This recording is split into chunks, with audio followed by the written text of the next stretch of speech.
And a history made. 8 years ago, she lost the nomination to Barack Obama. 8 years later, it's her turn. Hillary Clinton, the first woman to land the nomination for a major party for president. And overnight, we were the only team allowed behind the stage before Secretary Clinton gave her historic speech. Right there, that was the first time she saw the crowd waiting. After our interview, she delivered that speech. To thunderous applause, she walked out onto that stage, thanking her supporters, but also aware of the history.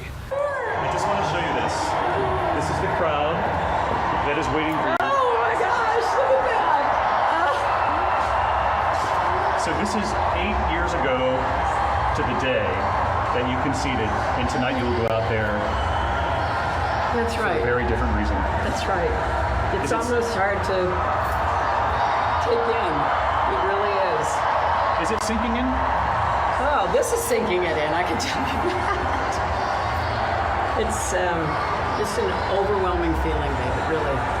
I heard you were editing the speech right up until about 30 seconds ago. That's right, exactly. Do you feel good about it? I do. She tells me she will embrace the history. I'm trying to capture that without just completely, getting overwhelmed by the emotion of it. They're chanting your name and they have no idea you're up here looking at them. Will you talk about your mother tonight? I will.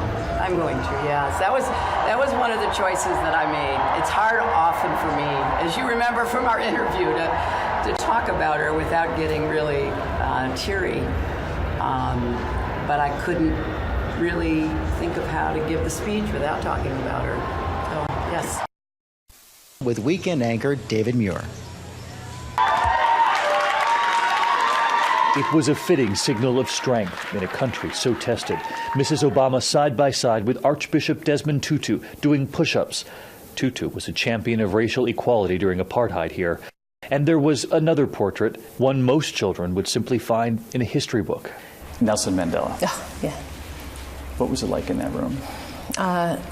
Surreal, something I never thought would happen in my lifetime for me. It was powerful because his presence in and of itself is powerful. What did you say to him?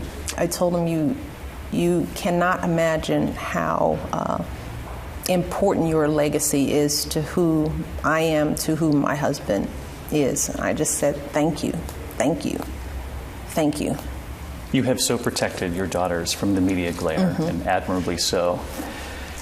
But when they read The Cat in the Hat, there were not only children smiling there, but so many people back home listening to their voices carefully. Too wet to go out and too cold to play ball, so we sat in the house. We did nothing at all. No, make that cat go away.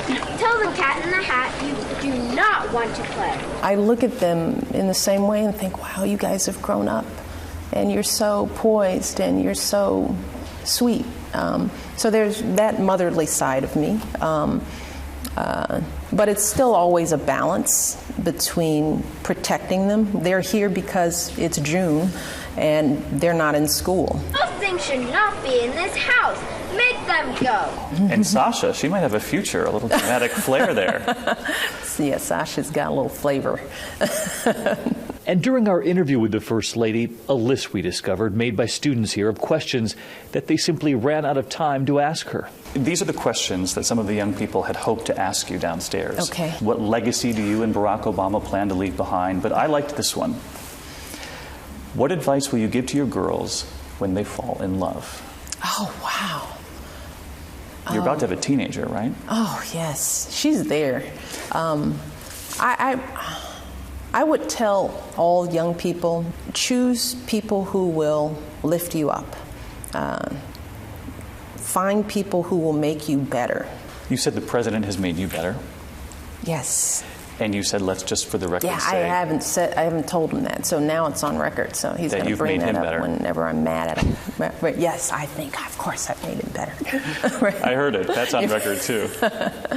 For Good Morning America, David Muir, ABC News, Cape Town, South Africa.